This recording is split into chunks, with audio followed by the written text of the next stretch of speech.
Mm-hmm. Mm-hmm. Mm-hmm. You got a lot of nerve, thinking you can come for me. I got my fist ready, lucky for you, I teach lessons for free. You walked in here like you own the place, but you're just fresh meat in a very small space. I'm not checking the time, I'm not checking the door, I'm just picking the spot where your head hits the floor.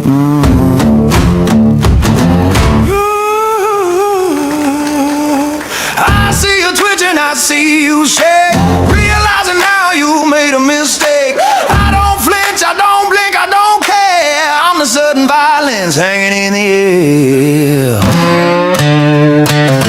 You think you can come for me? I'm the concrete wall, you hear that speed. I'm the final chapter that you're gonna read. Throw your best, scream and shout. I'm the heavy hand that lays you out.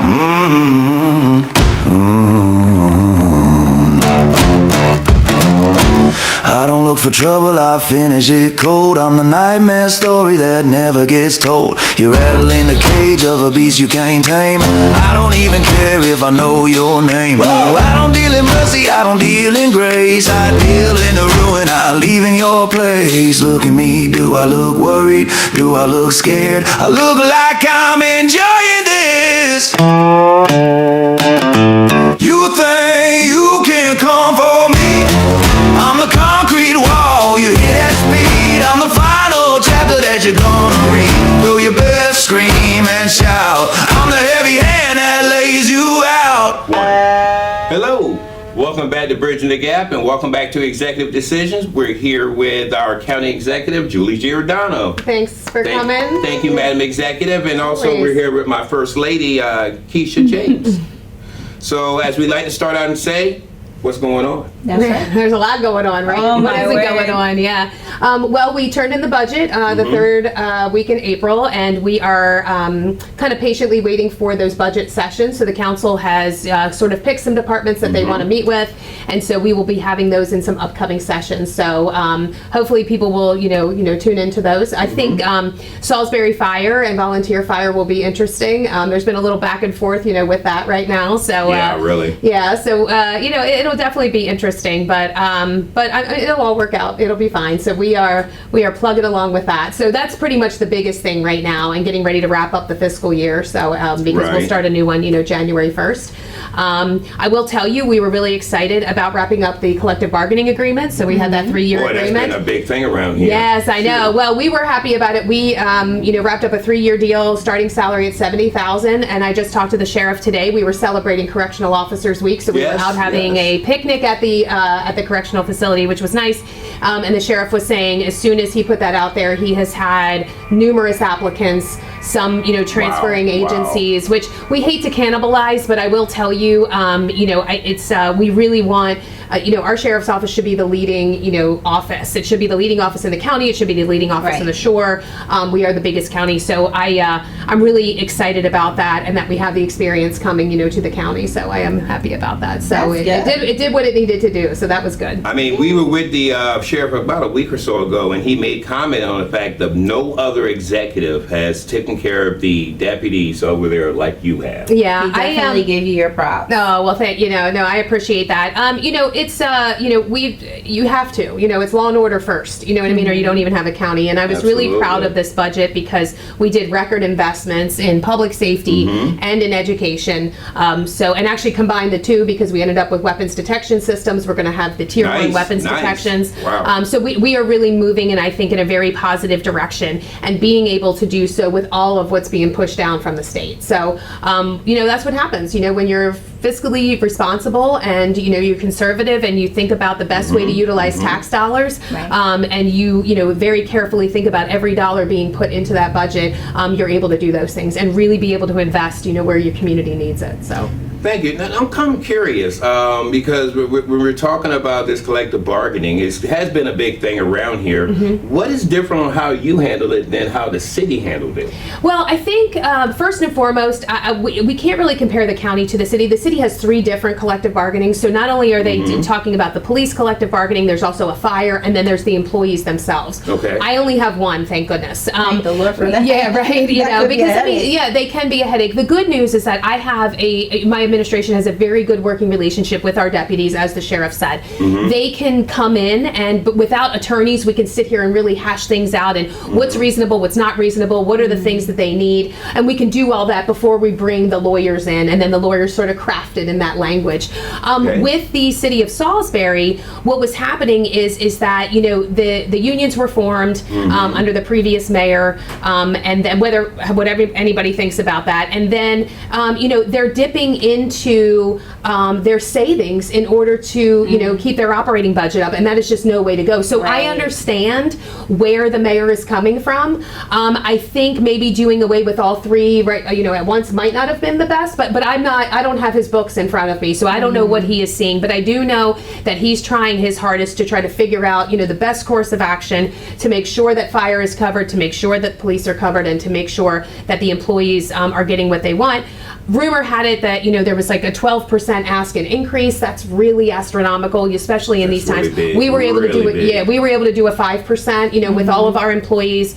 Our deputies did see about a 24% increase, but that's over 3 years. So that's about 8% per year, which I think is Wow. totally reasonable. So we were able to do our correctional officers up to 50,000. We really focused on public safety and education and making sure that our employees, you know, were getting their 5% as well. So I feel for the city. I know that they're going through a financial mess right now, but I feel like there's more to that story. So, but that's all I'm going to say. I'm just happy we have one. So, you know, that we have to Incredible, deal yeah. with, and we were able to be very successful with that. Well, so. there's one thing that I pray for every single day when we drive through downtown is I'm so thankful for the people that are in place that take care of the community versus just themselves. So we really do appreciate you. Absolutely. Well, thank you. I mean, I absolutely. tell you every time, but Yeah, no, that is I very appreciate true. it every time too. You know, that reiteration. So. I mean, especially to kind of piggyback off of what Keisha said, it's incredible to see how you can maintain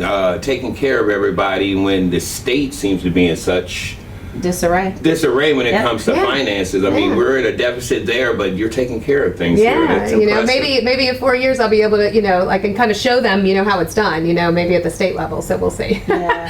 what happens, you know. I- But no, I've said this, you know, if you if you really look at every tax dollar and really put it to the best use, I mean, I feel like that you can have such a good and positive impact on the community, and that's what we're seeing. You know, I've told you both this before. I was not happy at all when they legalized marijuana, but you know, that tax revenue is coming in, and we have implemented every single dollar. That is why you are seeing lighting at our parks, and that's why you're seeing, you know, health services, you know, for our, you know, for our children, and you're seeing we are really investing it back into the community. So taking something that's kind of negative Right, in my right. eyes, but then turning it into a Right. positive, you know. So, but anyway, so. Thank you, thank you. You know, it's kind of concerning that we also had an opportunity to interview one of the council people, Councilwoman Shields, and you know, I asked her about the budget, and up to that moment, I think that was like last week, she hadn't read it, so that's a little Right. concerning. Yeah. A little bit, yes, especially, well, our sessions are coming up, you know, in the next week. So I think our very first budget session is May 11th. So hopefully that will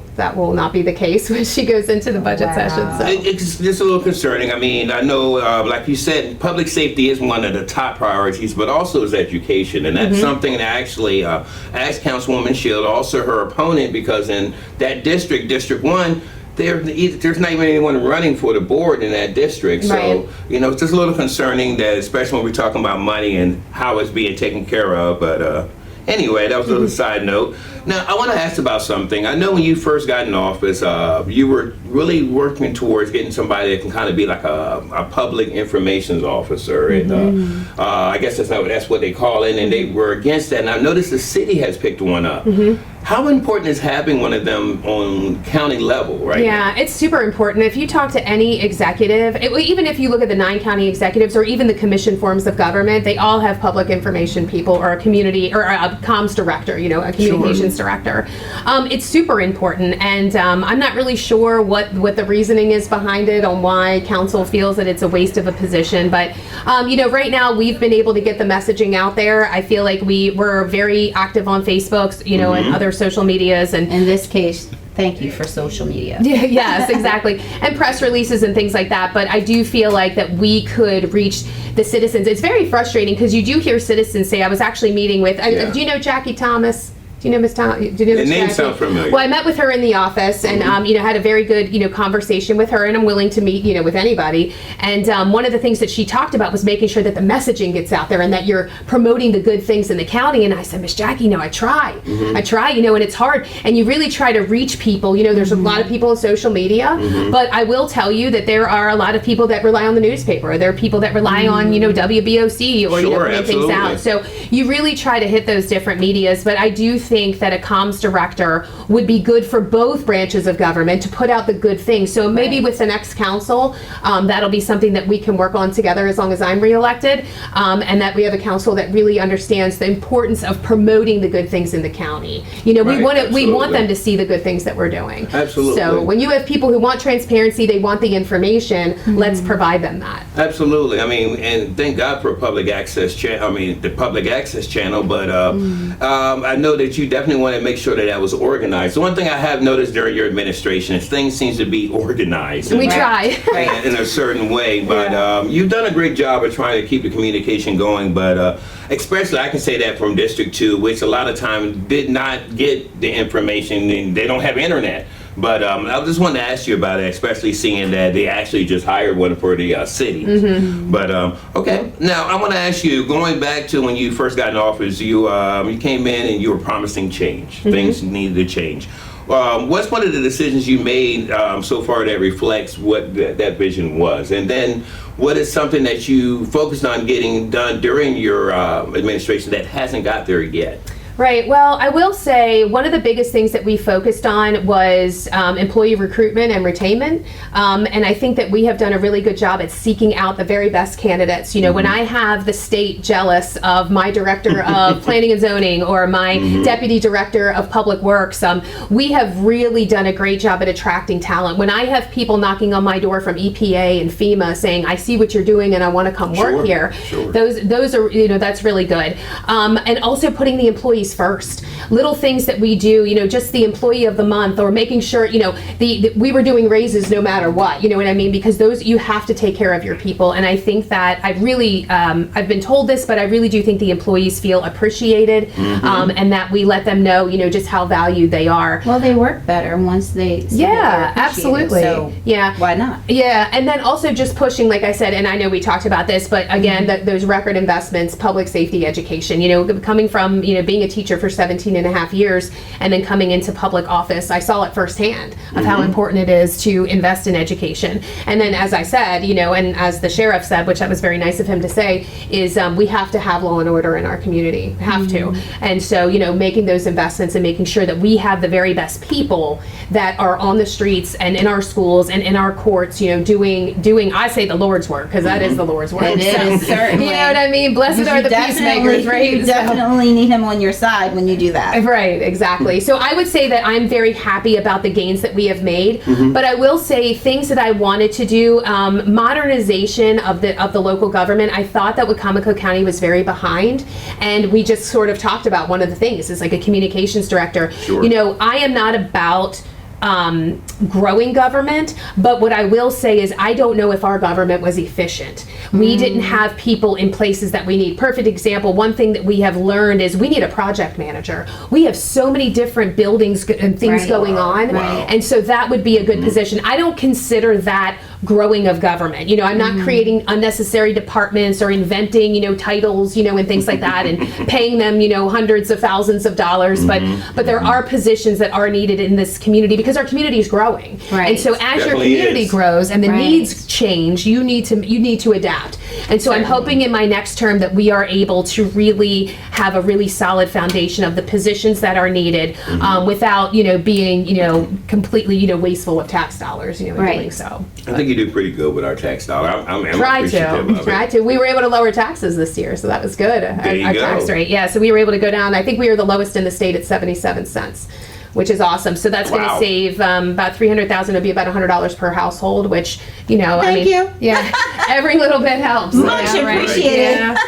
No, yeah, if I had control of the gas, that would be a different story, you know. Yes. Well, much prayer, much power. Yeah, right. 450 around the corner from me. I'm like, what? Yes. I That's put too Wawa much, today. man. I Too don't much. do Wawa, but I did it today. I like to move it. Jumped off the porch, now I'm just cool. I had to change my mood in life. When I woke up, it's not just Judy. I like to move it. So please get out the way, excuse me. I like to move it. Jumped off the porch, now I'm just cool.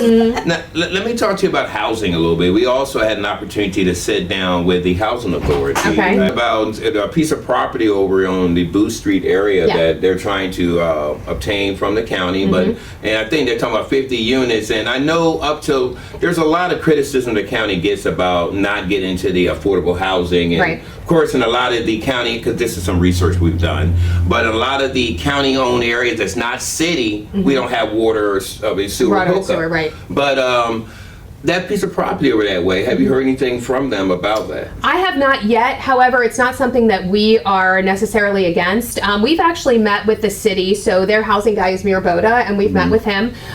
There are properties that we have targeted where people just owe so much money, and the property's not worth that, you know, when it comes to taxes. So we're not collecting anything on it anyway. And so we've talked about how we can work through that, and if we can forgive those liens and, Wow. you know, and those taxes and that sort of thing, because we're not getting the money anyway. So, but let's, instead of having it, you know, sit there and either become a blight property or something like that, that we can, you know, sort of work through those communities. So it's definitely not something that we are against. So I would be more than, well, you know, I would be more than open to, you know, hear from them. Okay, and then when I was talking to Mr. Bibb, who's the executive director over there. Yeah, he's been in here a couple times, yeah. Yeah, he was telling us that, especially with some new things that came down from the federal level, that there are kind of like term limits on people's eligibility for these houses. So it'll actually be people moving. It won't just be somebody Right. stagnant in one area. Yeah, I will tell you, and my sister lives on the other side of the bridge, and housing is like her jam, right? So that is like her life. I will tell you, I don't necessarily know if I agree with that, because what happens is that you had people that were in permanent housing, and now they've sort of taken that permanent housing away and made it temporary housing, which I get, because it's like, hey, we're not going to provide this forever. Right. The problem is that the line never stops, Right. And so Right, they're well, right yeah. back in the queue, because they, you know, and there's some people that I think there needs to be some adjustment to that, because we don't want to displace people, right? We Right. don't want Interesting. Well, to. my thing is, I'm probably still on the waiting list, but you know unfortunately you have people that need it, Right. you know, and you've got these people taking advantage of. So Right. So I understand the reason of why it was done. I do think, though, that there needs to be a little bit more research done exactly on certain individuals and whatever else. And there are people that take advantage of it. It's just a very sticky situation, but you're It is. never It making it. And here's the other problem too. When you have temporary, it costs more money. Yeah. Because then they're back out on the street, and then they're back in the line. And Starting all over again. Yes, you're starting all over again. It actually, the services end up, you know, so when you're putting them in permanent housing, you know, my sister always says this, and this, you know, we don't agree politically all the time, but she is very much that housing is healthcare. And so she is saying, you know, it costs you as, you know, she's like, you know, these Republicans that are so worried about tax dollars and wasting money, when you have somebody on the street, it costs you so much more than when they're actually in housing, because of the services that are needed. So, you know, she does a good job. You know, we do balance each other at Thanksgiving, you know, on certain things, but we do. I've learned how to do that. Yeah, but we do, you know, it is good hearing her perspective when she's Yeah. in it all the time. And she understands my perspective too, that she's like, you know, I get it. Like, I don't want people just living off of the system. It's not like Right. that, you know. So I do think that there needs to be some adjustments made on that, because I think that line is just going to be monstrous at this point in time, because they're just going to rotate in and out. 486 people on the waiting list. they Right. told Yeah, me. that's what I'm saying. So, yeah. Now, do you support policies that would like stabilize rent? That's a tough question.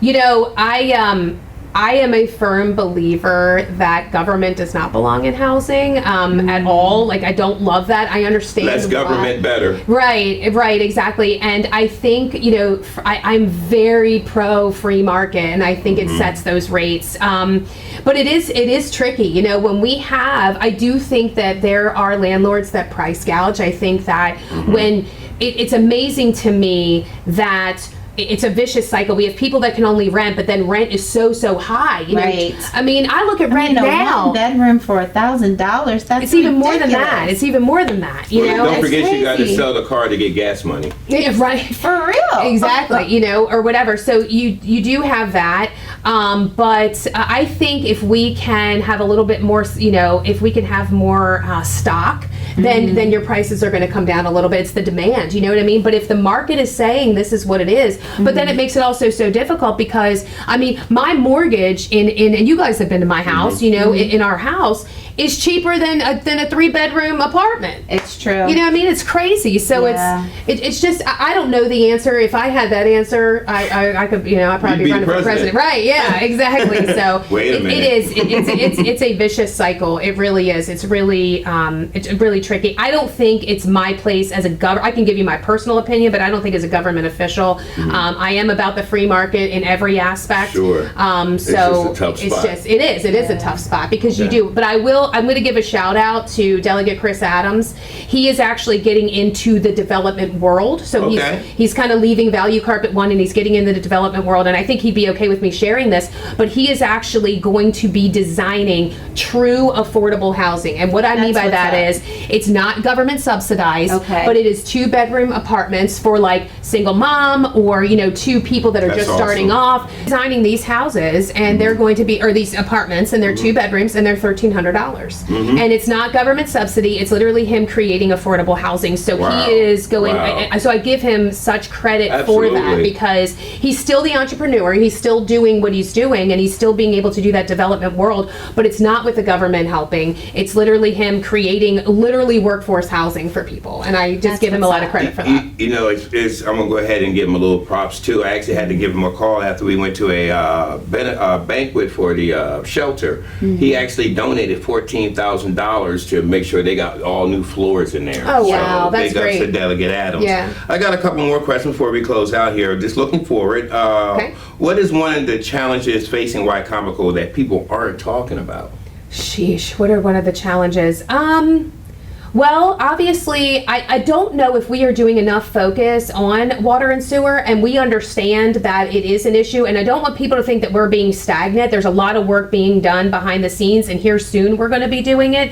But I will say, kicking that can down the road has hurt us so much in the end. So that's definitely an issue. But I will say most people are so vocal about it, and I think that that's because At least on we're- the West. yeah, well, I think that we're pretty receptive. You know what I mean? We want to hear what's going on. Sure, So I don't really think that there is too much that hasn't been vocalized, in one way or another that we're not really trying to focus on. But yeah, I mean, that's kind of a tough question. But I would just say that I want people to know if there is something, chances are we're working on it behind the scenes. We want to get businesses here. We want to, kind of grow our economy here, and we want our tax base to grow and that sort of thing. But I mean, we're working a lot of that behind the scenes. So Okay. And it's a good thing people aren't talking about it. yeah, like no news is good news to Right? me sometimes. You know what I mean? So This is true. if I don't hear about, I will say though, if we don't hear about it, we don't know about it, right? So please make sure, if there is something that, that you feel strongly about or passionate about and you feel like that the government isn't doing their due diligence, let us know because, we definitely want to know that because a lot of times government ends up being reactive rather than proactive. So, you know what I mean? So please make sure, we try to be as proactive as possible, but, if there's something that is, concerning, please let us know. So are you saying you have an open door policy? Yeah, it's crazy, right? Yeah. So Okay. anybody who wants to come in here or needs to email us or reach out. A lot of people reach me on Facebook. They like reaching out on Facebook. Hey, So. Facebook. That's what I like about you. You communicate well. You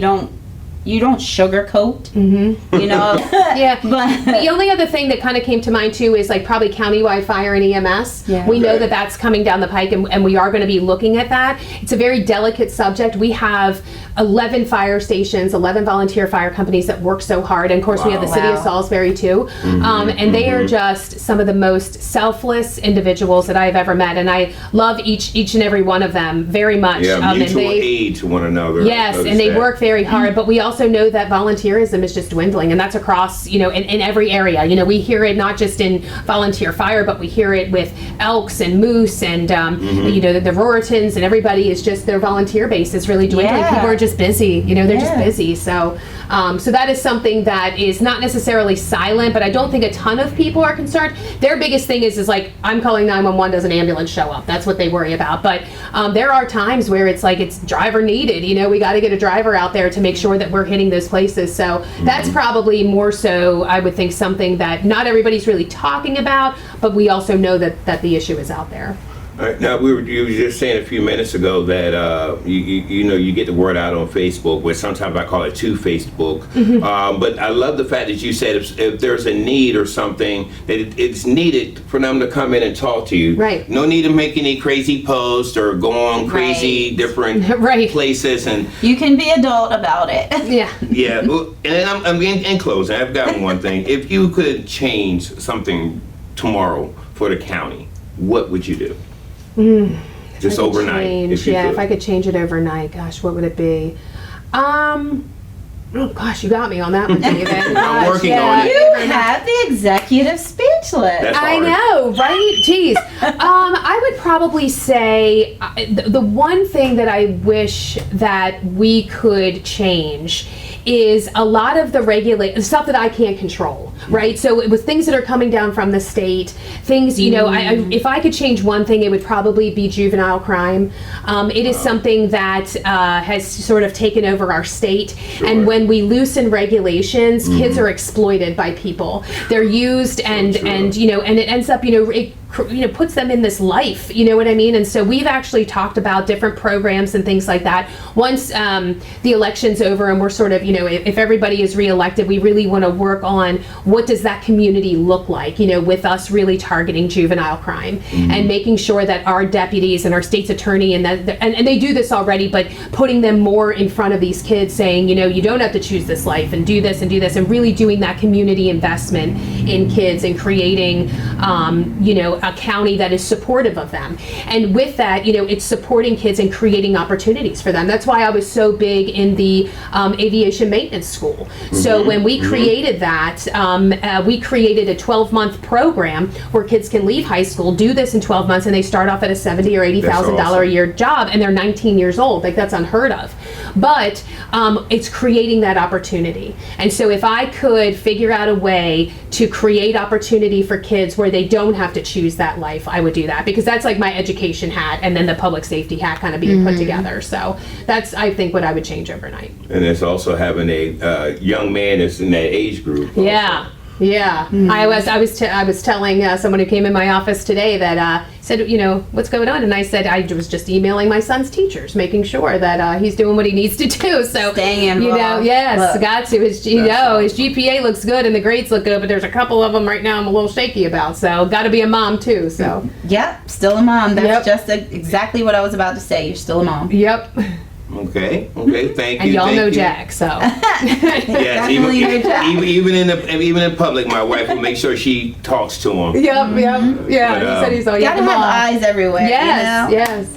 Thank you. We appreciate everything Yes. that you're doing, and thank you again, because again, I don't know before you came in office or whenever you decide to leave office. Rather than we'll have an executive that literally will sit down with somebody and talk, and it don't have to be one of the big guys that's in media, Right. but just a small podcast. We appreciate that. Well, no, I appreciate the two of you. And as I've told you before, I love your show. I think that you do a great job at getting to the truth and, hearing both sides and, and kind of, not just being one-sided on things. So thank Right. you. Wow. It's been another executive decision. We'll be seeing you soon.